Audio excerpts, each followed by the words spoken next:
Hello, workshop community. Here we are. We are back for another round of the Post-Apocalyptic Book Club. We took a month off because things, and we are back. And we've got a good crew so far, and we may even have a couple of more pop in as we go. So let's go around the table or the chair or the bottle of bourbon, whatever it happens to be, and we will see what everybody's up to. How are you there, Santa Nate? Yeah, well, I'm doing pretty good. Just enjoying a couple drinks here. So I bet John's not drinking tonight. He's driving. So yeah, unfortunately, John doesn't drink at all anyway, so it wouldn't matter much. That's good. So you won't get pulled over. So we're all set. So yeah, I got some sweet tea. Oh boy, man! Oh man! I had sweet tea at Cracker Barrel when I was down in Tennessee in April, and I think it was thick enough that you could put a straw in it and it wouldn't fall over. There was that much friggin' sugar in it. Oh yeah. So I don't have sugar in mine, so it's what I use is I have a 5-liter jug that I make my tea out of, and it's got literally a half of a teaspoon of liquid stevia, that sweet drop stuff in it, and that's it. That's enough, is it?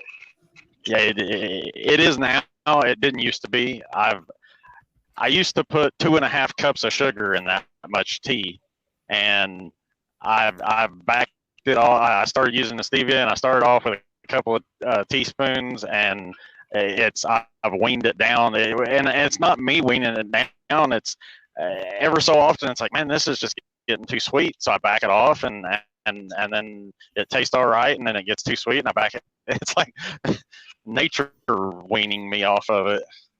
That was like me with coffee. You know, it always used to be sweetener, and then it was just okay, a little less, and then now I still drink it with heavy cream, but you know, some of the guys bust my balls for it. But yeah, no sweetener in my coffee anymore. So, well, I drink herbal tea in the morning instead of coffee, and I just use a couple of teaspoons of monk fruit in it.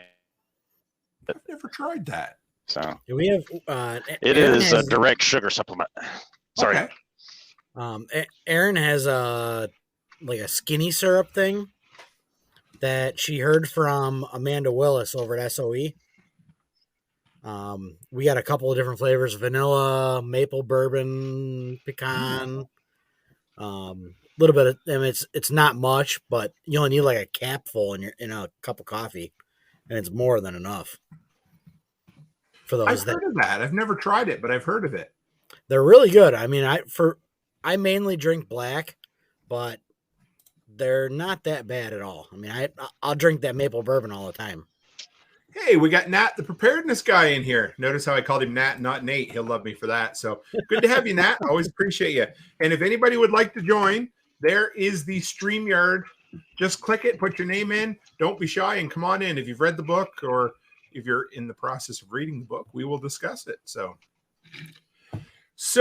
yes, we've already asked what everybody's drinking. And for anybody who cares, I'm on my second old fashioned of the evening. So we should be a good episode. It should be a good episode. So we are on book 6, Enforcing Home. Is that right? Mm-hmm. Yeah. So yep. I'm going to share something with you that really pissed me off earlier. It was, what was it? Okay. So all the books all along, it's like Going Home, Enforcing Home, Defending Home. And then book 8 is Home Invasion. And then it goes back to whatever and Engineering Home. So every one of them is something home, except for that one. It's Home Invasion. I'm like, why didn't he just call it Invading Home? It would have worked, right? Yeah. Like, come on. That just pisses me off. So I got that out of the way. So what was everybody's? Let's start with John there. What were your thoughts on this book? I always love hearing from you first because this is your first time through it, isn't it, John? Yeah, and dude, I fell out of my chair. I knew what was coming before it happened there at the end with Taylor when it was building up to it, and I was like, oh no, and of course you don't know exactly what how bad it's going to be, but it's like not another, and not her, how can he lose any of his core people? I don't know, but it was. I don't know. It was good. I don't know what else to say about it, but it. So Chris Dixon says this one was very predictable, and yeah. So Yeah. this being Nat says I've still only read the first one a few times. I'm here for the spoilers. Well, we're gonna so let's get this out of the way right now. We are in book 6, so we're gonna spoil the hell out of the entire series up to book 6. We'll do our damnedest to not go past book 6 because we don't want to ruin it for everybody. But yeah, so we're up to book 6. So we'll spoil it for you, but we'll do our best not to, whatever, right? So, and Byron is sipping on some George Remus bourbon, which sounds really good. I have not had that. I got a 1792 small batch right now. Mine came from North Carolina. I can't remember the exact name of it right at the moment, and I can't see it from here, so I'm not going to subject you to me getting up and going over. So, yeah, let's get the big one out of the way. A fan favorite character dies in this book. Hey, Nate? Yeah. I mean, I'm amazed he made it this long. He was like a cat living on 9 lives, right? Oh, I know. That's definitely the way it seemed to him. I mean, first the gum, then, we get into this. But yeah, it was, Jeff was a sad one to see go, but we got somebody to replace him with. So yeah, so like I said, it's almost like Jeff was living on borrowed time because he shows up and it's such a great scene. It's one of the most memorable scenes of the entire book series. The dude is there carrying on, joshing around with the guys, and he just about dies choking on bubble gum. And then he ends up Morgan stomps on his chest, right? Or his stomach or something and kicks it out, which is great. And Jeff was an awesome guy, and I hated to see him go. But going back, rereading the series for I think seeing them my 3rd or 4th time, I hadn't realized that Jeff bows out in the exact same book that Dalton shows up. It's almost like Dalton is a spiritual successor to Jeff. Yeah. What do you think about how that? I see it? Yeah. Because the thing is, I mean, Jeff was always a bit of he was a bit of a hard ass. He did what he needed to do, but then Dalton takes it to 11, like the old the old adage of turning it up to 11. But and he is a hard ass when he ties up Buddy, when Sarge is like, let's cut the guy down and just tie him up, and Dalton's like, I ain't just gonna tie him up. He's like, I can't quite picture what he did, but it was something along the lines of he had like his arms twisted, because everybody who's seen it's like, damn, that's it was the chicken wing like this. That's what exactly. That's what could you imagine? Oh my god. I am so going to use that on a friend. Oh, a friend. It was Mark that stomped on his chest. Morgan was freaking out. That's what it was. Okay, good. And so Chris Dixon says it's a predictable series thing. One person comes in and one must leave. One leaves and one must fill the void. It's true. I love Dalton, love Jeff, and it's funny that I look at those two characters kind of the same, and one comes in and one goes out in the same book. So I guess it kind of happens, right? Yep. Now, overall, this book felt a lot like book 3. Do you remember when we had our discussion of book 3? And that was the book where, I don't want to say nothing happened. It's a filler. Yeah. It's an entire book that basically gets Thad and Morgan to see that Jess is in the DHS camp, right? Yeah. The whole book is conversations and carrying on. It's world building and character building, which is great. But it all ends with, okay, now it's time to attack the camp. This book, did that feel a bit the same way to you? I would agree with that, because it started off with, you find out that Billy and his crew are now working with the DHS. Right. The DHS got out of the buses, and they're like 20 miles away from where they're at. And then they just start hitting them. The little pot shots here and there. And then it culminates with the bang at the end of the book at the market. Right.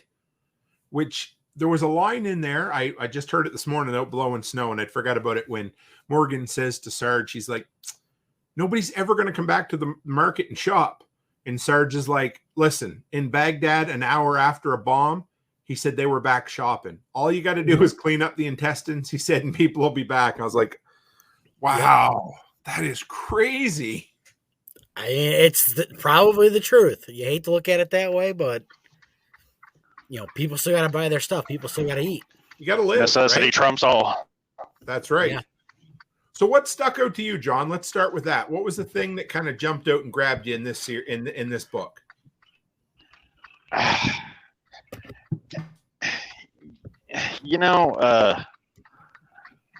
It's hard. I'm having a really hard time, like laying my finger on. Actually, I'm having a hard time separating 6 from 7 because I literally I listened to 7 today and yesterday, and I listened to 6 the 2 days before that. Yeah, no, I get it. It's okay. And you know what? If you bleed over into 7, nobody's going to complain. We're good. But that is a really hard thing too, because like you said, it is kind of a filler book.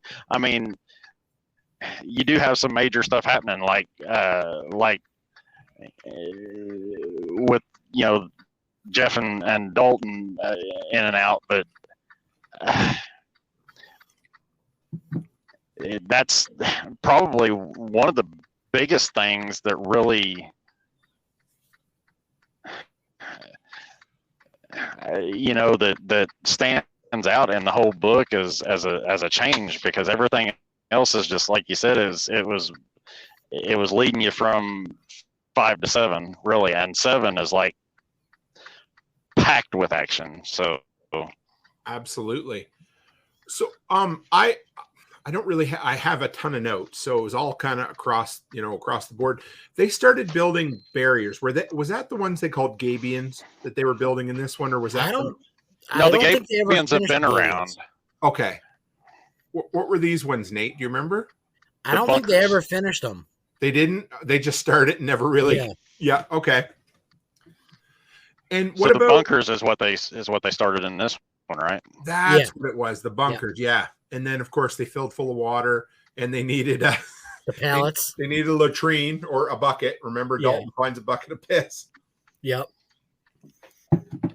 I mean,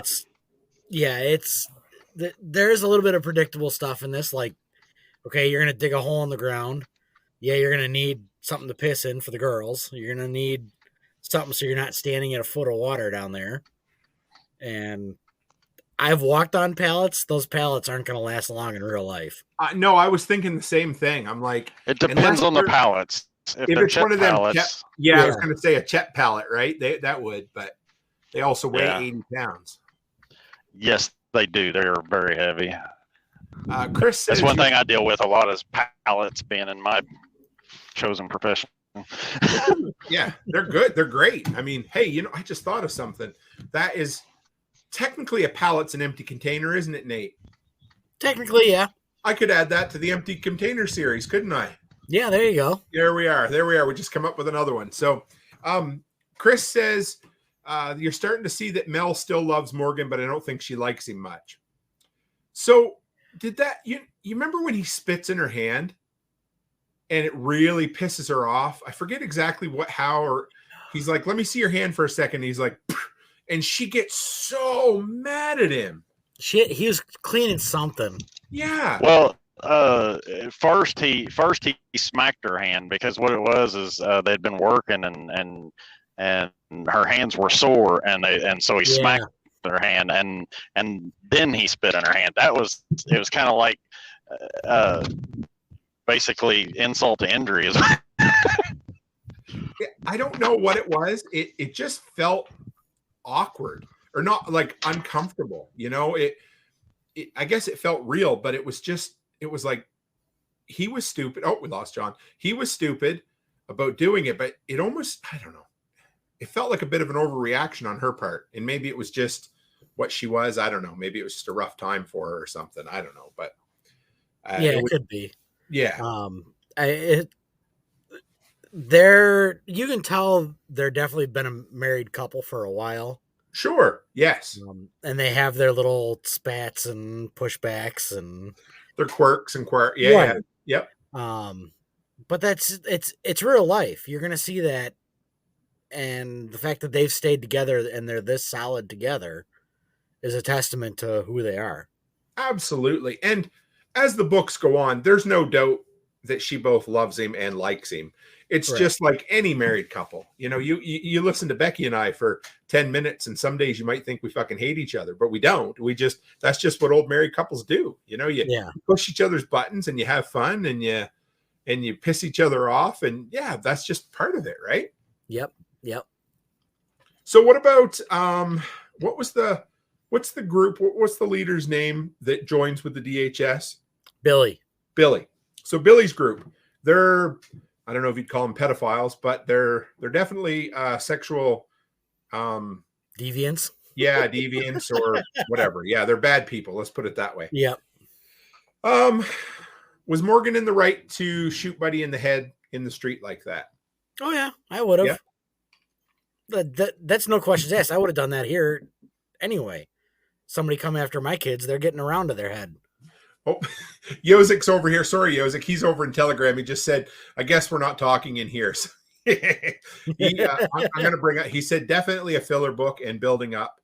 And he said, I laugh. Oh, I missed it there. No, Yozik, you can put him over there too. We'll bring you in. No worries, buddy. But yeah, so I thought so. I thought it was kind of cool how he shot him right in front of Billy. And Billy's like, whatever. Yeah, absolutely. I mean, it needed to happen, and I think it was the right way to do it because you can't let somebody like that go on. I mean, but then later on, there's the chicken thieves. A couple different. So it's so weird, right? So there's a couple of guys that steal chickens, and Morgan's like, hey, let's they publicly shamed them, didn't they? Yeah. They tied them to the stake post in town, and then put a sign on them saying I'm a chicken thief. And that was because all they did was attempt to thieve chickens, right? Right. Yep. Now, later on, someone else attempts a paragraph later. Right. Someone else attempts to steal chickens, but he shoots someone and injures them, right? Is that what happened? Yep. And so Morgan's like, well, there you go. More brains on the ground. Yep, absolutely. And that was warranted as well. So, and slide back a little bit for those who haven't followed or isn't into this yet. This is the book where Morgan becomes sheriff, right? Or was it that was the end of, or no, it was the beginning of 6. That's right. Okay, I couldn't remember for sure. So that's a pretty big deal. And I remember, actually, this is really funny because sometimes when things really stick out to me, I remember the first time I hear them. And I was out mowing at an acreage here out of town, I don't know, 2-3 years ago, when I first read that or first heard that. I was like, well, that's a cool little, it was a bit of a twist I didn't necessarily see coming because I remember he's, what's his face shows up and he's like, here's your star. I think it was right at the end of book 5, actually, wasn't it? Because I thought it was the end of book 5. Because he gives him the star, and then Morgan's like, well, it was kind of cool because all the people that he met with going home are all his deputies now, right? Right. Yeah. Which I like. So, and I appreciate Morgan being the sheriff, but I do feel like, and I don't want to spoil things going forward, but I don't think Morgan should be judge, jury, and executioner. I agree. And that does work itself out in a future book. So we won't go any further than that because right now, in that instance, Morgan was judge, jury, and executioner all at once. Mm-hmm. And traditionally, law enforcement is supposed to be separate from the verdict and typically maybe not the execution, but at least the verdict part of things, right? Mm-hmm. So yeah, I get it. I know Morgan is who Morgan is, and I know he has to do what he has to do. But there is sometimes that God damn, that dude has ice water running through his veins. Yeah, he does. But I mean, You run through a scenario like him. Dude walks home 250 miles, Right. deals with all this bullshit with his family, Right. and then really, what are you, 6 months to a year down the road? Yep. Yeah. Yeah. But I would say I think it's just about a year, perhaps. Yeah. I mean, how could you not be cold-hearted and drained by now and done dealing with the bullshit? Yozik says emotional disconnect, and he's right. Mm-hmm. I'm reading the Black Autumn series right now, and it's a good series. And the first book deals with a prepper. How do you want to put it? Like a prepper commune, or like not a commune, but like a prepper community that prepares before something bad happens, So then everybody shows up, and there's quite a bit of conversation during the hard times about the need for a benevolent dictator, I guess, Mm-hmm. or they have this, they play this entire scenario out. Basically, it's like a convenience store that's buried under the ground, and they know it's going to take like 8 weeks to dig them out. And there's only enough food to survive half the people for the time, So basically somebody in there has to decide half these people are going to get executed right now or everybody dies. Mm-hmm. And I feel like Morgan is that type of person. Yeah. And that kind of seems like, all right, so do you remember, have you ever seen the book Snowpiercer? I've watched the movie, but I haven't. Or yeah, sorry, watch the movie. Yes. That's kind of that same concept too. That you're talking. Right. Go ahead. Not everybody on the train can live. Right. You only have enough, room for enough people. Unless you want to eat bugs, but that's a whole other story. You're right. Absolutely. So let's talk about Dalton when he shows up in the middle of the night. What a ballsy thing to do, hey? Can you blame him? I mean, it's one way to not get shot. Perhaps. Just a good thing Morgan wasn't in a bad mood. So you see, Morgan clearly sees the IR light on his night vision. Right. So he knows it's somebody capable. And the fact that dude walked up and he could clearly see that his gun was not up. True. Yep. Good point. I think made him go, okay, what's going on here? I got a question. Do you remember back when Jeff first came to Morgan's house and he got him to spend the night? He slept on his couch or whatever, right? And then they disarmed him, right? Or they took his gun. But didn't he wake up in the morning and have another gun on him? Or am I wrong about that? I think he did.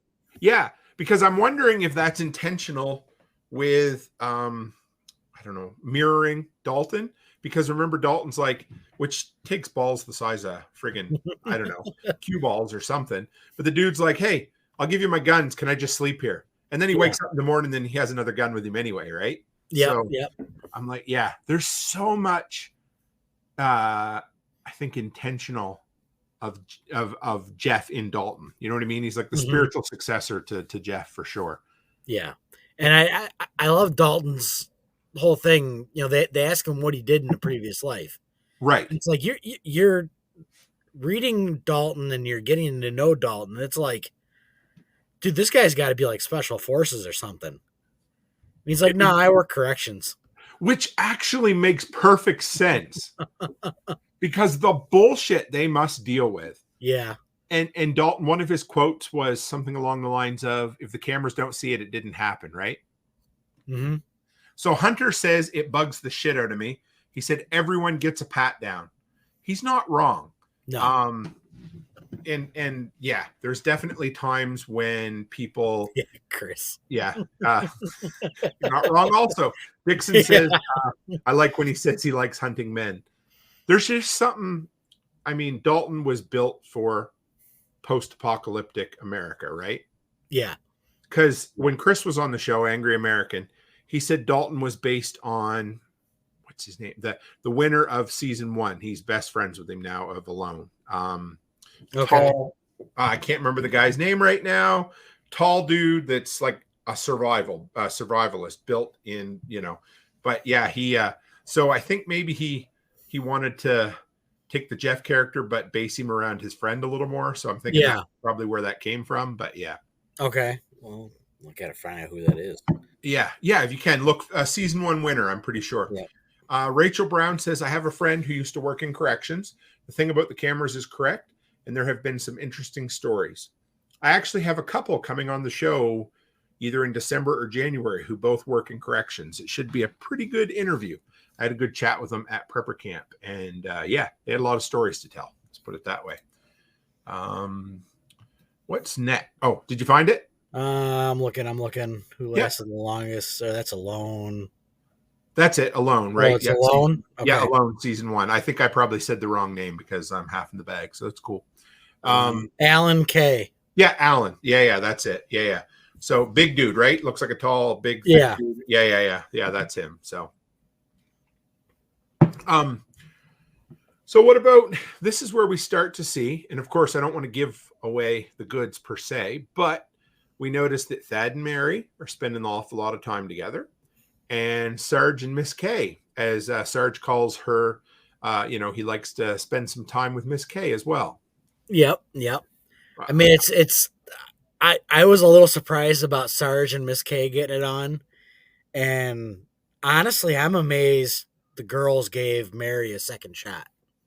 Yeah, I agree, because she gave him up to the. Yeah, she threw him under the bus. But they love her. They think the world of her, and they whatever. Hey, I mean, I get it. I don't know. I don't know where I would have fell on that. It would have been, Hunter says the same thing about Mary, and maybe it's a male thing because maybe we're just like, you know what, friggin' stab him and get rid of him or whatever. But maybe, I don't know. Maybe I'm wrong. But yeah, you're right. I forgot about And he's right on that one. Sarge is smart. Miss K has the food. Oh, I just think it's sweet. If Rachel's still in here, I'd love to know what Rachel thinks about Sarge and Miss K and Thad and Mary, because it surprises me a little bit about Thad as well, but it's done in a really tactful way, in a very honorable way. Yeah. Thad, well, there's conversations, and I don't remember which book it's in, but conversations with Morgan about Thad worrying that he doesn't want to replace his wife and that sort of thing, and I can imagine that would be a huge struggle for sure. And Chris says, I can't believe Eric was allowed to survive. Yeah, I don't know. Something must have just set off in Sarge's head that he was happy with it. Well, right? I mean, who's the shitty shot that allowed him to survive? That is true too. Who shot him anyway? It was either Ted or Mike, right? Right. Yeah. And Rachel says, was it Mike that asked Sarge if he was sleeping alone that night? And Yozik over in Telegram says, I think both relationships are moving very good for both situations. And I think he's right. I think for all 4 people involved, everybody needs something, right? But those 4 people in general were definitely alone, and I mean emotionally alone, right? Like not just, some people can be like Dalton. Dalton don't care. Dalton doesn't need a woman. He's alone, but he's cool with that. But those 4 were kind of very much just, like they you could tell they needed somebody psychologically. And it's good because the thing about Sarge, he has a soft heart, right? Like when they talk, I mean, he can literally torture a man to death, but at the same time he can what was it they said somewhere in this book, Morgan mentions how Sarge has such a soft spot for the kids, how he loves the kids so much, and then when he's dicking around with the boys, with the soldiers, and they're doing the stupid Three Stooges routines, and Morgan's like, why do you do that? And he's like, well, I've watched them go from being idiots to being men, and that's just what we do, right? Yeah, he does have the grandpa, fuck around mentality. It's funny, Yozik over in Telegram and Hunter in where's he on Twitch, both said that he has the grandpa mentality right there. And it's true, but he's not actually as old as he seems, right? He's only in his 50s. Isn't that what they said? I think so. And I pictured him. Look who showed up. Hi, Rachel. How's it going? Hi, guys. Hey, since it was a request, I decided to give you guys like 10, 15 minutes rather than going right for lights out. Nice. No, it's good to Nice. have you. Do you want to talk about the relationships first? Yeah, I see you already put my comment up there about, I think it was Mike that was asking him if he was going to be sleeping alone that time. Yes, that was kind of sweet, wasn't it? Yeah, that was so tactfully done. Yes. Oh, yeah. Well, as far as they go, right? Yeah. Oh, wait. And Chris says, who is Danny's wife? We never hear about her, but she always makes appearances somewhere. It's Danny Bobby. and Bobby, right? Yeah. Yeah. Because Danny and Bobby. yeah. In this episode, or why do I keep calling it episode? In this book, she's the one that offers to take the kids, right? The two little ones whose parents have TB. Mm-hmm. Tyler and Brandy. Brandy. Yep. Tyler and Brandy's kids. Yeah. Yeah, they're yeah. That is that's something we don't think about. Something like TB, something that hasn't been around in North America, at least I don't think, for a long time. And all of a sudden it makes its rousing return in post-apocalyptic America because everybody's beat down, wore out, undernourished, and here we go. Let's you know. And the medical system is shot. Yeah. So it was fun. I was on. Oh, go ahead, Rachel. I was going to say things like cholera, which they said was also on the rise, and other things that dysentery, isn't that another thing that has to do with the cleanliness and the hygiene? Poor hygiene. Things like that. Things like that are obviously going to be on the rise in a situation like this, especially where people don't have the clean water or have the sense to actually keep their water sources clean or take care of their waste. It's bound to happen. Somebody, Hunter says, don't forget about the ring. I did forget about the ring. That was kind of cool, wasn't it? Yeah, he didn't give it to her yet, though, right? No. It's just a thing. Right. Yeah. But Morgan did give the Tiffany, what the Cuff. hell were they? Yeah, the bracelet. Oh, I heard that. I think I've heard that 3 or 4 times thinking it was cufflinks. And I'm like, why the hell would he give her cufflinks? Yeah, that makes sense. Okay. The first go around, I thought that was the case too. And then they started to explain it. It's like, okay, it's just a bracelet. I guess only the girl would know that. Yeah, I wouldn't. When I hear cuffs, I think cufflinks. Oh, hi, pup. Oh, we always got to have a puppy appearance there. So invaded by the dogs. Hunter threw a good one up there too as well. He says he's worried about that and the pregnancy. Well, that does show up later if I remember. There might be a bit of a story, to do with pregnancy at some point in the books, but we won't, So Hunter gets a smackdown for the. I'm guessing that's something that we're going to find later. He's spoiling it. Who knows? I don't think Hunter has. I've got one I don't know, and another one nodding his head. So I don't think Hunter's. I think Hunter's reading along as we go, unless maybe he's already gone through it. I can't remember, but I know it shows its face in 1 second after. Yes. I can't remember if it shows up in the Going Home series, but I thought it did. I'm 99.99% sure it does, but we'll leave it at that. So yeah. I haven't delivered one. I saw the twins born just like that with no help at all in a hospital bed when all the doctors and everything had gone to another room. So that was fun. And we just had someone in our workshop community have a home birth. So it's definitely doable. Like they said, people have had home births forever and it's totally good. It's just, the problem is that complications would arise more commonly in a setting like this where malnutrition and that sort of thing is commonplace, right? Yeah, absolutely. And it doesn't seem like anybody that's there would have midwife knowledge. No. Ted would, though. Ted, if I remember, I think he said he's delivered a couple of babies. And Doc would too, for sure. Yeah. I don't know. Yeah, because none of the other women, all the other women were, Bobby has no kids and didn't seem to have any interest in having kids.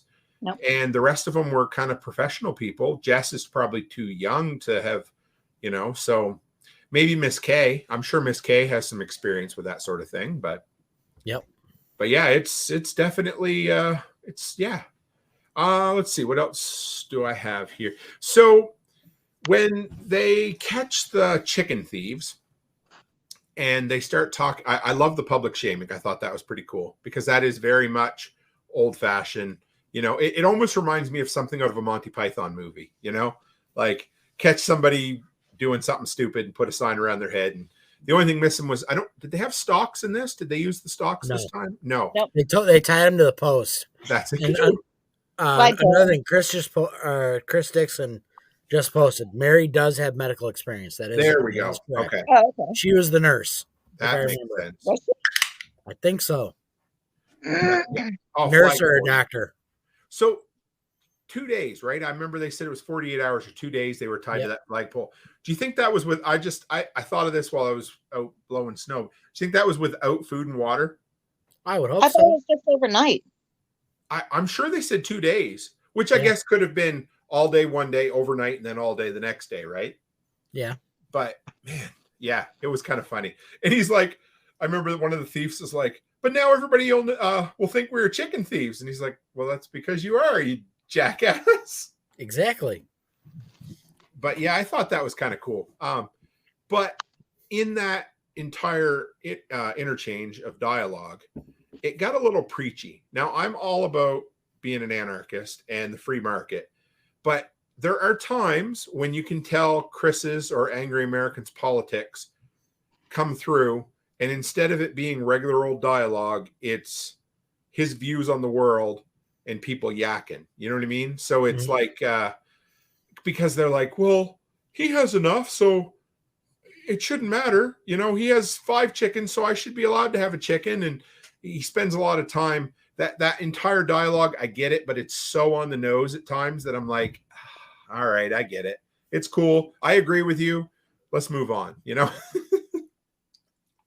Well, think of how many people that you come across every day have that entitled attitude.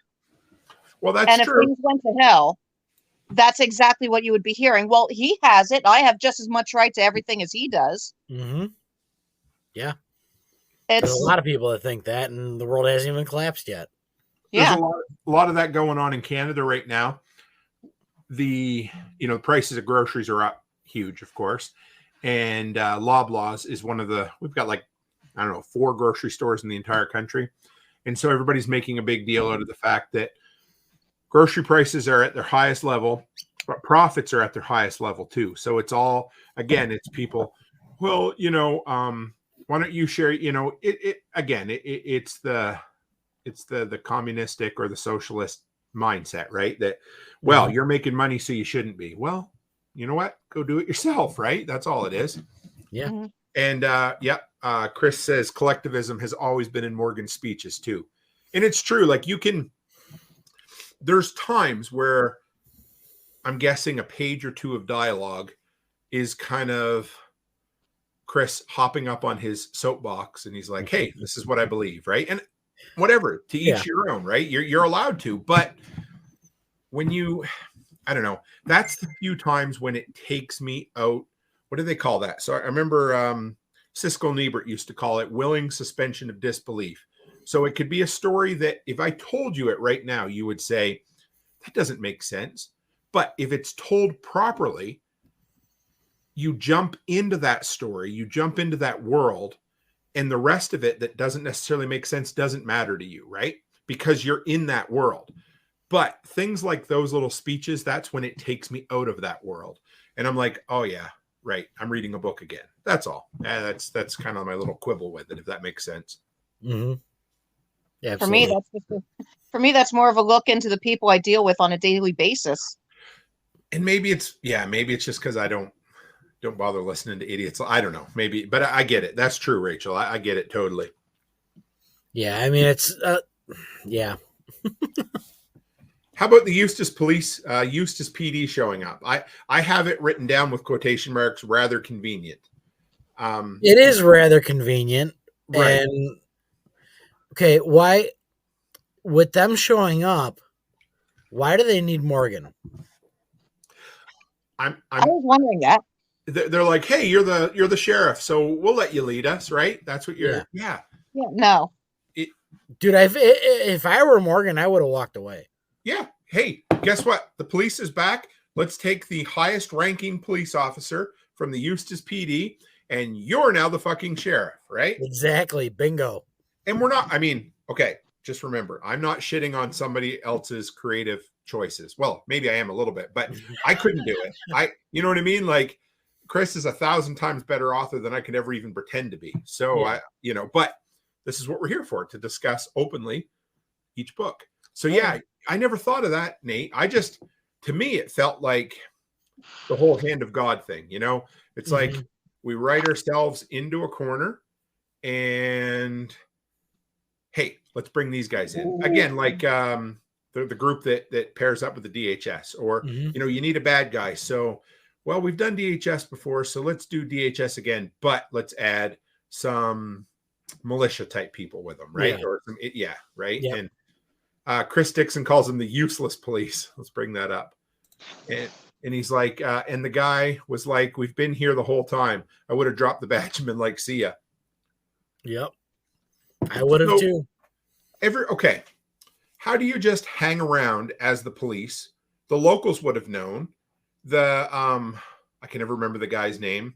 The ones that christened Morgan as the sheriff.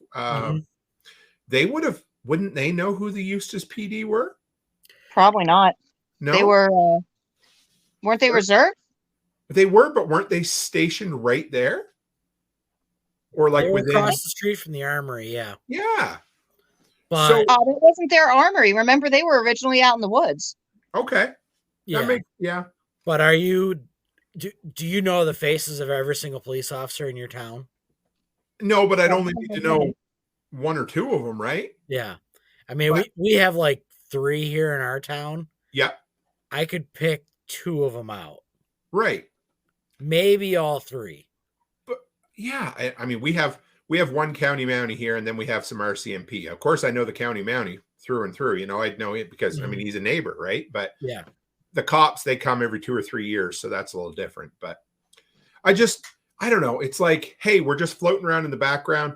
Again, as the story goes on, and I get it, as you go into 10, 11 books, you need to have new protagonists and antagonists to push the story along. I'm cool with that. It's just, I don't know. Like I said, the Eustis PD felt very convenient. What do they call it? Plot armor, or just kind of, here it is, and we're going to, But like Chris says, drop the badge and say, see ya. That would have been me. From the opposite side, if you were already the police department here and you find out that the army just decided, hey, look, let's give this guy a star, go send him to work, would you be willing to step behind him? I mean, would you just be willing to suck it up for that? I think the idea was that they watched for a while so that they knew that he was a cool dude, but there's just so much of that. There's 3 or 4 things in this book that kind of strikes me like, it felt like the wrong choice, perhaps. Let's put it that way. I mean, if you're law enforcement, you step up. Right. For your community. Yeah. Why didn't any of these guys step up in the beginning? Yozik said, why weren't they running it when they had those crappy people running the town with the first sheriff? Right? Yeah, that's right. I forgot about remember the fake sheriff that had the little... the fake sheriff that disappeared. Yeah. But yeah, it's true. Hunter says weak with a whole lot of vowels in the middle there. So, yeah, it was, just one of those things. That's all. And Chris says it could be that they were also lacking on supplies, ammo, arms, and such, but they weren't. Exactly. Because they show up and they're like, surprise, here's keys. The keys. Yeah, we have the keys. It's like, but Hunter makes a good point. No leaders. So maybe that's what it comes down to, is they just were like, I don't know. It's a hard thing to twist your brain around. And maybe I'm beating a dead horse a little bit, but you know what they say, you keep beating a dead horse, all you get's a bigger mess, right? Yeah, sometimes it's fun. That's true. I also wrote down more of Sarge's torture. It's never a bad thing. What'd you think? He was having fun. Yeah. What was And it he now his built? gloves off. The gloves are off. Yes. What did they Mhm. say? If we see them in Gloves on situation. What's going to happen now? right? Yes. Yep. And if they see them in a uniform, they were allowed to execute them. Right? That was the idea. Yeah. Because that meant war crimes. Is that the idea? I guess. Or I think so. Yeah. yeah. What was Sarge's choice of torture in this book? The whip. How did he build that? Because I thought it was kind of cool. A handle with an eye hook, or the eye for a hook. Yep. That he ran rope through, frayed the rope, and then dunked it in water and ground it in sand. Yep. Who the hell comes up with that shit? Like, Chris must have got that from a real person. You know what I mean? Like yeah. And then the dude's like, what was it? He gets close to him, and didn't he punch Sarge or give Sarge a good wallop? Yeah, he kicked Sarge and pushed him. It. And then Sarge is like, I wasn't really going to hit you, but I guess now I'm gonna. Yeah. And then didn't he hit him across the face with it? I thought it was the kidneys. Kidneys, maybe it was. Okay. Or Ted got him in the kidneys. Ted punched him in the kidneys a few times. Yeah. I remember feeling that. I was out blowing snow, and I'm like, oh, I feel that. His kidneys hurt so bad. Yeah, I mean, that was hearing that whole thing and then hearing him get tied up and then coming up with the plot to hand him over to Cecil. I was trying to remember what happened to him. That's right. They sent him out as yeah, to go work with slave Cecil. labor. Yeah. Yep. I like Cecil a lot. Yeah, I don't remember what book he came in on. Was it 5? This one. This is the first one that Cecil was in. Okay. Was it? Yeah. Okay, because that's right. Because Morgan comes in and they're like, there's this quiet guy in the corner that they're wondering who he was, and that was Cecil, right? Yeah. Yep. Yeah. Cecil's a good guy. I like him. He reminds me. There was an old guy. He's since passed away. His name was George Gavel, and he lived up the cove for me in Digby Neck before he moved out here. And he was the type of guy that had a tractor. Mm-hmm. And he would always come down and bush hog your property, and he wouldn't take anything for it. Maybe you could give him a case of beer or some bag of potatoes or something, but he'd never take any money for it. And he reminds me of that guy. Every time I think of Cecil, I picture old George Gavel, because tall, like the guy was in his 80s, and he was just a massive dude, and just that kind of salt of the earth farmer type guy.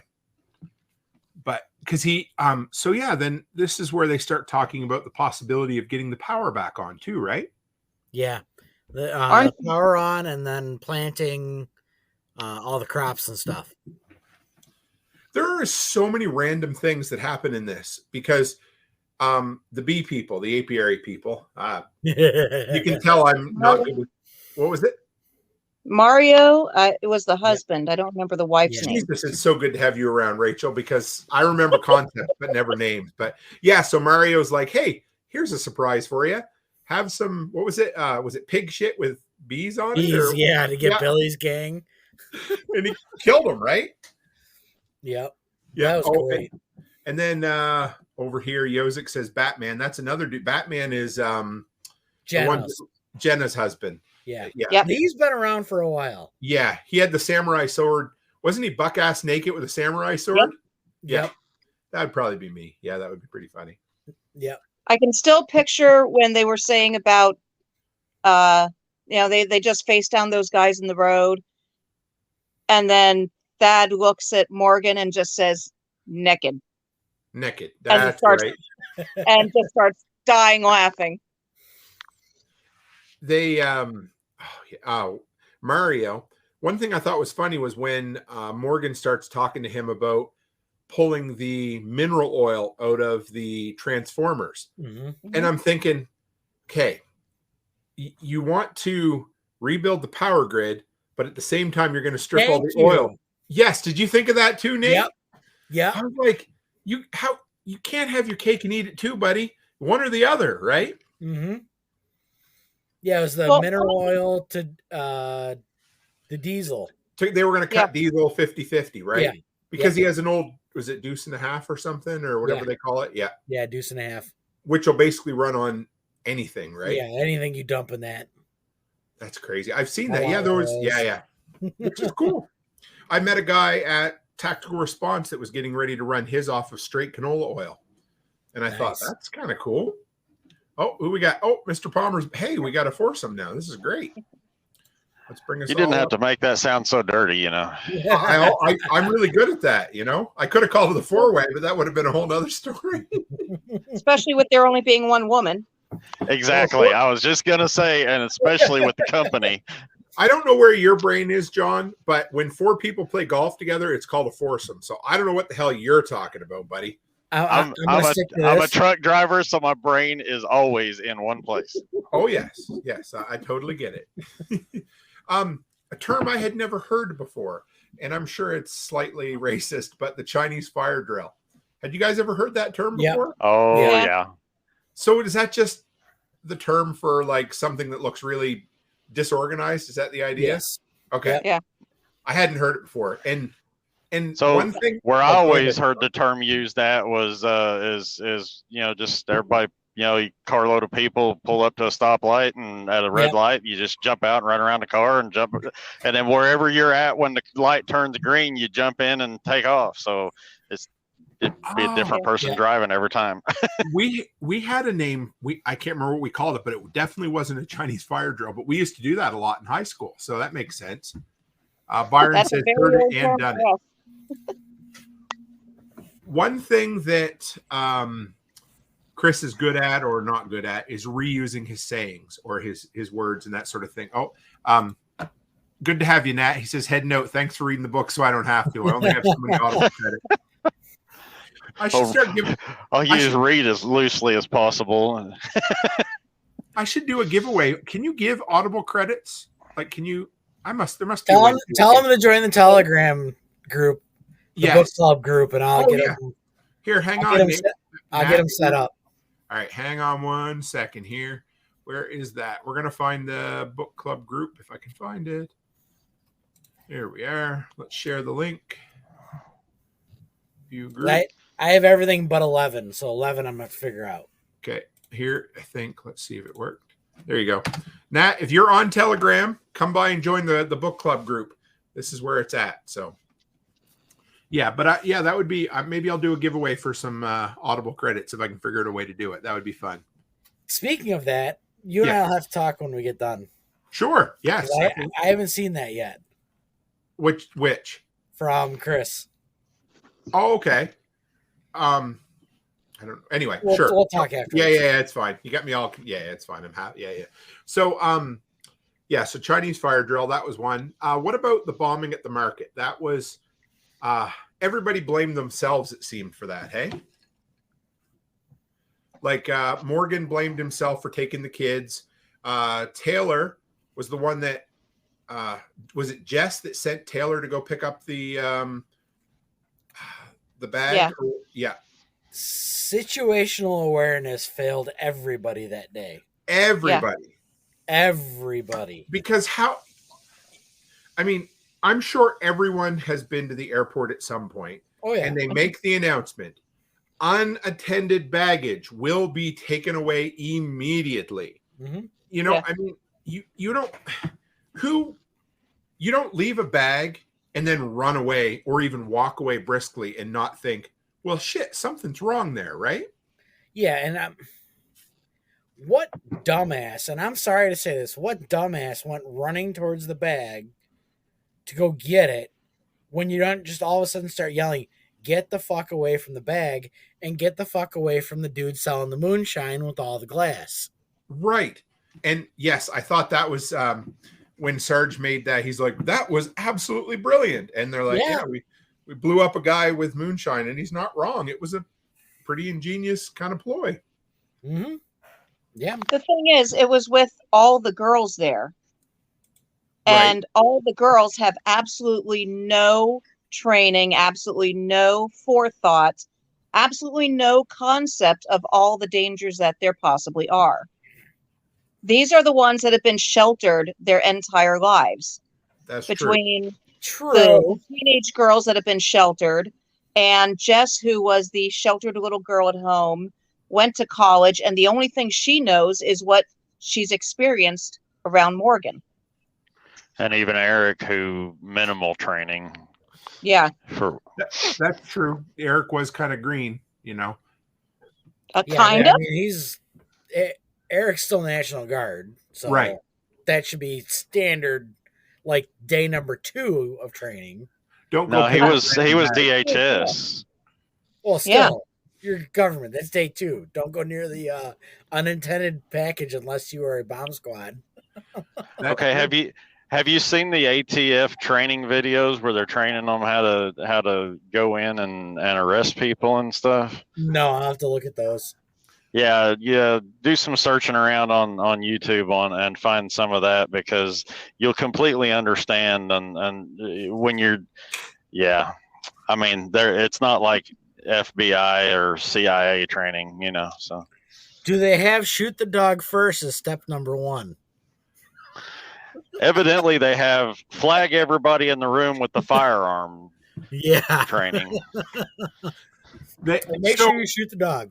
I was on. We had Jack had a survival podcast expert council live episode today. That was good today. Yeah. It was cool. I really enjoyed it. So there's a dude in the comments. I can't remember who it was, and his comment. I'm like, oh man, that sounds like some real conspiracy bullshit. I'm like, there's no way. The dude's like, have you heard about the robot dogs that San Francisco just approved? That, and I'm like, okay. I'm thinking, all right, this dude's been like drinking the Alex Jones Kool-Aid, right? So it basically, he's like, have you heard about the robot dogs that San Francisco just approved for deadly force? And I'm like, there's no way that's fucking true. 2 seconds on Google, and I'm like, mainstream USA Today has the full story, and I'm like, what in the sweet ever loving shit is that? And it was a legit story. It's fucking California. I do not understand. Hey, you got to pronounce that right. It's California. Yeah. I can't even spit it out. Yeah, California. I mean, I thought that in 1989, Paul Verhoeven dealt with that very well in RoboCop. Like how bad thing, you know what I mean? Like, anyway, whatever. Enough said. I would have thought we would have learned something from the Terminator movies, right? That too. Hey, but here we are. So, and 1984, but apparently not. Nobody learned anything from 1984, or we wouldn't be in the situation, politically speaking, that we are, right? Exactly. Or they learned what they want to do. That is true. Maybe it's maybe it's a playbook. Here's our guidebook. Yeah. Excuse me. Instruction manual. I always refer to this as the Going Home series, but apparently it's actually the Survivalist series. Have you guys seen that? Which is really weird because I don't know. Even on the covers, it doesn't say the Survivalist series, does it? No, but it does every time you bring it up. Okay. Mm-hmm. So I always go on Goodreads to find some of the funny comments and different things. I learned something about this. As I was reading along, there was actually, this was on Amazon, and it was a less than stellar review of the book series. And they said he was basically trying to play on another author's cred, right? So I didn't know this, but an author named Jerry Ahern wrote a 29-book series from 1981 to 1990, also called The Survivalist. Has anyone read that or heard of it? Or no? So we're talking like 29 books, and it's all on audiobook now. So I'm all excited to check it out. But it's got a bit of a Mad Max vibe. But it's a collapse America that was invaded by Russia, and it's a very much an 80s masculine men story, But so it sounds like it's got a bit of Wolverines mixed in there, and So I don't know. We'll see. I'm going to check it out. I had no idea that series even existed. I'm sure it feels a bit dated because the first book came out 41 years ago. But yeah, I mean, I'm always looking for good post-apocalyptic content, so we'll try that at some point. Yeah, I'll have to go find that, see if I can get it. Yeah. It said there was 27 books, 1 through 27, and then there was 2 unnumbered books that kind of fit in between, kind of like how Stephen King did with his Dark Tower series, that sort of thing. Okay. So yeah, I thought that was kind of cool. Let's see. I'm going to read you a couple of quotes because I always love the reviews from Goodreads. I'll start with a couple of the good ones first. So let's see. It said, the Survivalist series was a bit annoying as it's based mostly on conspiratorial plot of the government getting people dependent on the state. After people needed welfare, food stamps, assistance in any form, they were somehow not as worthy to freedom and would blindly comply with the government. This political philosophy is wrong in my eyes, but there are some that believe this. I'm like, has that person seen the past 2 years? Most of these reviews were written in the mid 2010s, right? Like when the books were first coming out. So okay, so they voted for Obama, and they didn't see they left their blinders on. I think so. Yes. Let's see. So this one was a good one. Said, I really enjoyed this series. I describe this book as in between. It's setting up Morgan as local sheriff. He has some minor issues to deal with, does some organizing. DHS links up with some local gang, causes minor troubles. We're being prepped for the confrontation between Morgan and DHS, which I thought that was the reason I put that in there was I thought that was a perfect summary of what the book was. Yeah. An in between book. Yeah, right? Yeah. Hey, remind me real quick, is it this book where the squirrel has the little bug in it? Yeah. Warble. Yeah. Warble. So Yeah, that's one thing. Little things like that stick out to me as how much stuff that they waste. Because my first thought was he threw it in the woods. Why didn't he throw it in the maggot bucket? That's what I thought. I thought, why didn't he feed it to the dog? The chickens, the dogs, anything. Yeah, that's funny. We all thought the same thing because I remember right where I was when I heard him say, we'll throw it in the woods. I'm thinking, cut it up, cook it up, feed it to the dogs, like anything, but in a situation like that, you don't waste anything. But you're right. The maggot bucket would have been perfect. Throw it in there, let it decompose. And because it reminded me of did you guys remember when Jack did an episode on, I think it was like bot flies or something like that? Yeah. Mm-hmm. Yeah. They're the same type of thing. Yeah. Black soldier flies, I think is that's what you're it. talking about. Yes. Black soldier flies. Yep. So I'll go a little bit down the rabbit hole and just people can deal with this. Sure. So we raise rabbits here. Everybody knows that. Yep. And one of our does delivered 7 kits a couple weeks ago. Well, so 4 of them didn't make it through the night. Okay. So instead of throwing them in the garbage, we threw them to the chickens. Sure. And I didn't realize they were as carnivorous as they are. Yeah. Oh, yeah. Are you kidding me, dude? I know. They're like mini raptors. I forget that sometimes. Dude. I know. So every Thanksgiving, we give them the carcass, the turkey carcass. Oh, dude, they will pick that shit clean in like 30 minutes. That's like a human eating a monkey, man. That's like it is. Yeah. That's crazy. But I mean, they pick it clean. They will literally eat anything. I got to think. We had chickens for a lot of years. I don't ever remember. Maybe this is crazy. I don't ever remember feeding them meat.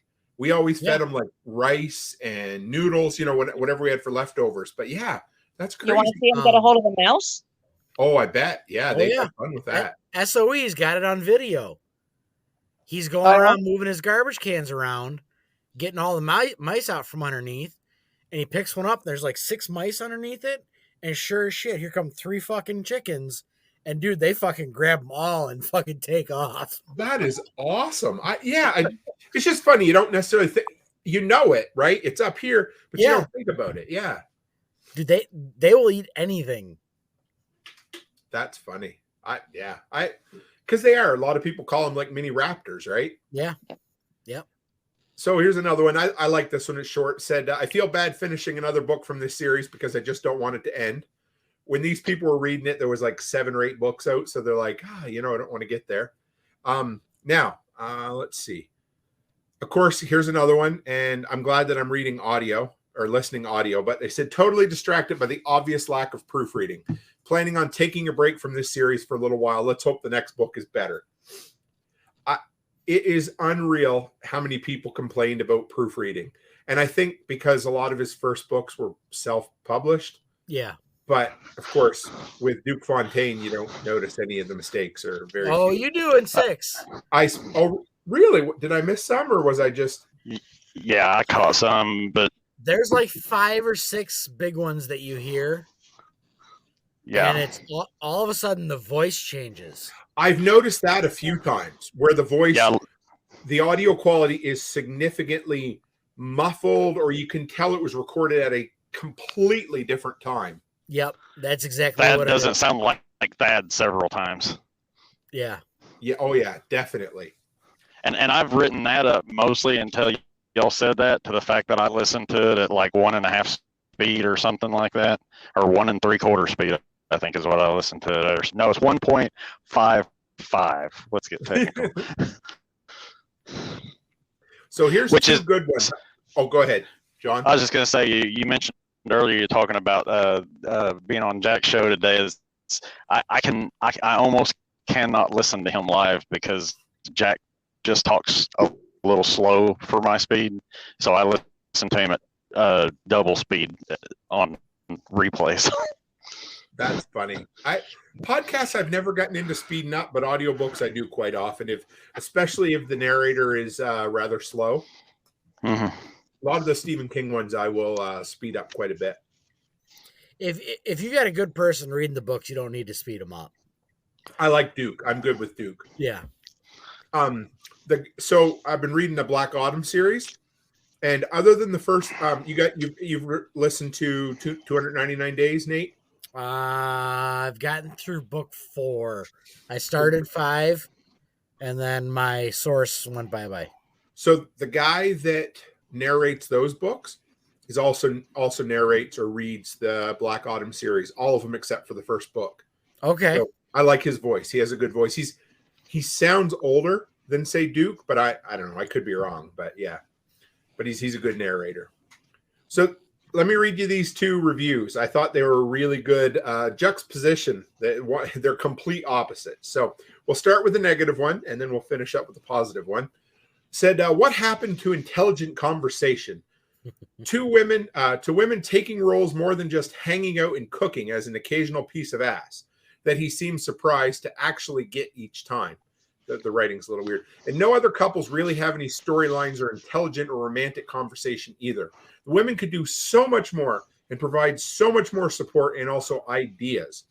They can also defend the place more. Seems like his and Danny's wives are just floating in the background somewhere. They never go to town. They never visit the neighbors. They're made to look boring and lazy. Mel seems to lay around on the couch and smarts off as her role or is cooking. So that's one. Now, this other review says, I really enjoyed this book. These were both written by women, of course. Fred, Jess, Taylor, and Leanne really step up and show they're equal to the guys. Morgan shows he is always great under pressure, blah, blah, blah. So how can 2 people read the same book and come away with 2 completely different takeaways? Well, the whole deal there is you're looking at, one person was looking at all the group of girls, and the other one was just looking at Danny and Morgan's wives, and what they fail to even grasp, I think, is the fact that that's what some women want to do. And how about don't criticize women for being the way they want to be. If they want to be a housewife and that's all they ever want to be, that's freaking fine. If they want to be a freaking soldier and go out and kill people all day, that's freaking fine too. Let's get Rachel's input. What do you think, Rachel? Well, Mel was a housewife before everything started. Right. Mm-hmm. So that was, yeah. So yeah, she was the one who kept the home. She was the one who did all the groceries. She was the one who did all of what you would do if you're at this point now, with Brian Alexovich, he said he's the house husband. So I've played that role in the past as well, and there's nothing wrong with that. Yeah, me too. Had dinner ready every time she got home from work. Actually, yeah, I do a fair bit of that now. So everybody has to step into that role at some point. Some people prefer being in that role. If I remember with Bobby, she did some work cleaning at, was it rich people, a retirement home? I thought it was richer people. It was like condos or people.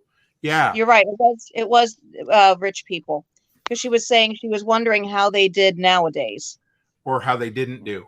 or how they didn't do.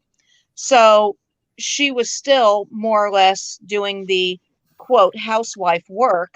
It's just she didn't always do it at home. She did it for other people as well, and like a She was a housekeeper professional position. housewife. Exactly. So here's So oh, go ahead. Yep. I was gonna say, if this is what they were used to spending their time doing before, they're doing the exact same thing now, but without all the modern conveniences.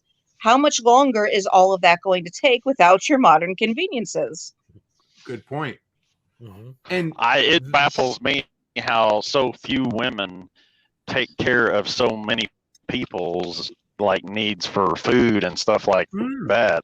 Yeah. Because you're right. that would be a because huge job.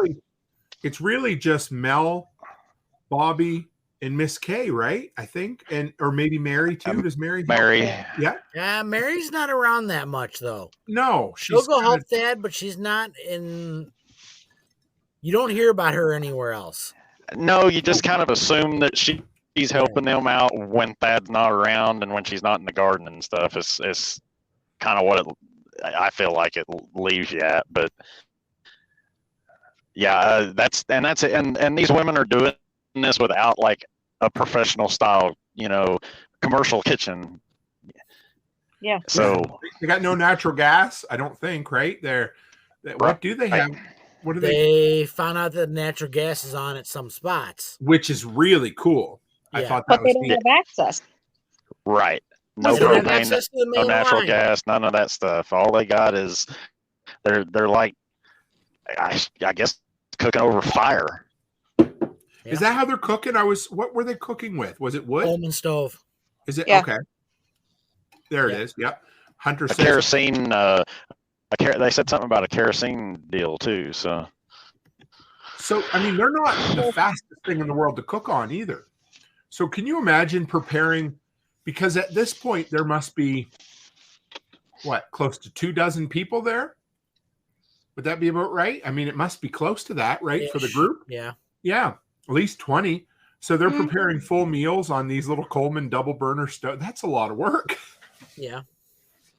All right. So my take on those two reviews on the women's situation, they miss Jamie. Oh yeah, right. Being the badass. Yep. And where the hell are all of these? The women just lay over and take it. Yeah. And all these, they just lay down and have sex, because that's not in any of these books that I've ever read. Never. That's one thing. Which is I haven't seen any sex at all. The Going Home series, because it has none of the sex scenes that any of the other series have. Some of them just randomly put that shit in there, and you're like, zombie rules. Oh, I stopped. I dug it for a while, but when he hit the reset button, and you're like, was it like 4 books in, and you're like, everybody you like is just, you're like, fuck it, I'm done. But no, I may go back to it at some point. I don't know, but. The closest thing that Morgan and Mel get to talking about sex is when she says, "You're rude, you're crude. Guess who's not getting screwed?" That's right. Exactly. And that was really funny. That was cute. They're so sweet. They have such you can just tell they've been together a long time, and they have that kind of secret language where couples just know each other. Oh, you mean when you get to that point where you can cuss each other without saying a word? Absolutely. Just a look, or a touch on a shoulder. You're like, oh, I'm in trouble. I'm in trouble. So anybody have any other thoughts on anything we didn't touch on that I might have forgot about? All right. So we do need to get to the normal. Where are we going with this series next? Yes. Well, that's what I was because both Rachel and John, of course, this is their first read through. Now, John has slid halfway into book 7, so he might be a little ahead of the thing. But no, I finished book 7 today. Okay, so let's take Rachel first, and let's get your prediction for where book 7's heading, Rachel. Oh, I got no damn clue. Aside from Morgan wants some serious revenge, which we all know. and was announced at the end of book 6. It sounds kind of like Dalton has a pretty good idea of where everybody's at. Oh no, he knew where Billy's guys were before. Yeah, he knows where the camp is. Was the Elks camp or something like that? Yeah. But are they still at the Elks camp? Because he was talking about, or they were talking about how the Billy's team moved in with the DHS agents.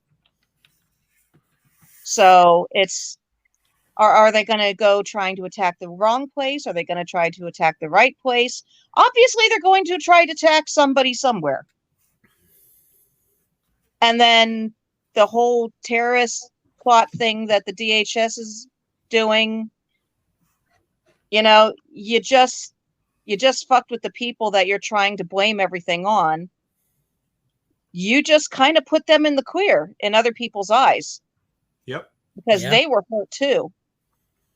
So now you put all of them all on the same side. So Chris talks about the field, was it Field Expedient Hospital or whatever they called it there? And he said he thinks they'll get overwhelmed with sick people because, of course, all of a sudden you now have a medical center that didn't exist before and a lot of sick people. So yeah, that's a good prediction. I can live with that for sure. Yeah. And you've got all the people that are going to be coming in for a splinter. Because that's the mentality. You're taking people that have had that mentality for the last how many decades? Yeah. They've had to live it rough. Now they feel like they can go back to being coddled. You listen to Cam and Colby on the Casual Preppers, either of you guys at all? No. So I can't remember which one of it is. One of them works in the medical field, and they talk about that all the time, how people will come in with a headache or they'll come in with a splinter or they'll come in, and it just, you can tell it frustrates them because it bogs down resources, it wastes time, and you're like, if you just went home and took an Advil or whatever it is, he says, yeah, exactly. Right. So, but yeah, it's hard right where the series is. I mean, we know that we're heading for a confrontation with DHS and the goons, but beyond that, it's really hard to predict where the series goes from here. Doug Dixon, this is somebody I hadn't seen in here before. It's kind of nice to have, but he said, this is one of my favorite series. I have listened to the whole series multiple times. We'll try to avoid spoilers. It's good to have. I think I've seen about 3 names in here tonight that I've never seen before, which is great. Yeah. I love that. Maybe, I don't know, maybe Thursday nights work better for some people. I don't know. So I know traditionally Saturday nights were always the dumping ground for TV. They always counted that nobody was home on Saturday nights. Sunday nights, they knew everybody was home by then, but whatever. No big deal. Gotta get ready for Monday. Yeah. But yeah, no, this is, I like hearing, I wish John was still on because I would have got him to make his predictions as well. But it's kind of fun once you get beyond book 7. Oh, there's John. Oh, yes. And hey, Autumn, Dawn, Endeavors. Good to have you. So that's what, like 3 or 4 at least tonight. And Yozik says over in Telegram, Saturday night's quite often family night. And he's right. So maybe we'll just try to do it on a Thursday night instead. We'll see if it works for people. I know there's never a perfect night for this, but whatever. It is what it is. Yeah, for me, I'm usually just getting off work or something. I'm running a little late tonight, but should we let John make predictions because he's read book 7? I don't know how to do this. So yeah, I can predict book 7 really good. Yeah, he'll know what's coming up, right? But no, I better not do any spoilers. Nah, that's all right. Well, let's go around the horn one more time. What's everybody reading currently? Nate, you want to, have you read anything recently that stuck out to you that you really enjoyed? I'm kind of going down the interview deep hole. I've really liked a lot. I've started binge listening to the Sean Ryan show. How is that? He's got some great interviews on that. I posted, I think I sent you earlier one that was Reeves, the guy that was Escobar's pack mule, basically flying stuff around. really, really great interview, and he's got a nice setup how it is. He's done Mike Glover and Eddie Gallagher, the Blackwater issue. So I mean, it's really great interviews, nicely done, and they're really easy to listen to. Very cool. Yeah, I'm always looking for good podcast recommendations. Yep. How about you, Rachel? What have you been reading or listening to lately? Thanks to Scramblin', I started on Zen and the Art of Motorcycle Maintenance. How is that? I've never read it. It's actually pretty interesting. Just for me, it's more of looking at somebody's philosophical view of things and just the different ways that people view the world. Okay. I really don't want to go into it any more than that because there's way there you would have to actually be delving into people's mental illness also. So there's I know back in my evangelical days, there was a Christian version of that book called Prayer and the Art of Volkswagen Maintenance. And I read that years ago, and it was a bit of it was like an autobiography kind of road trip book too. And it was interesting. So, I might have to delve into it. What's that? That's how this is. Okay. I think it was very much autobiography-ish on a road trip. Okay. Yeah, that's what this was. I picked it up because it was very much just kind of intriguing, right? So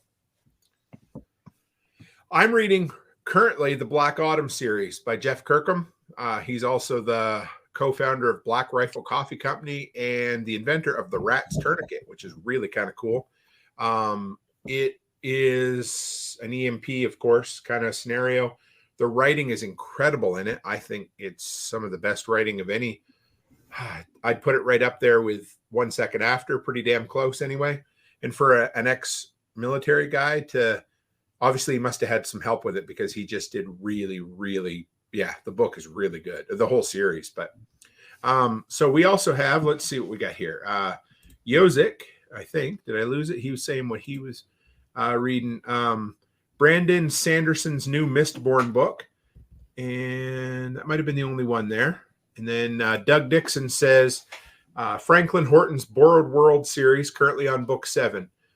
Very similar to the Home series. Anybody touch on that at all? I have not read that one yet.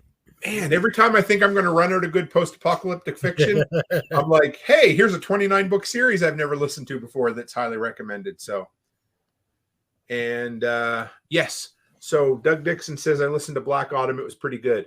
Are the other books same 3 weeks from a different perspective? Yes. So this is the weird thing about the Black Autumn series.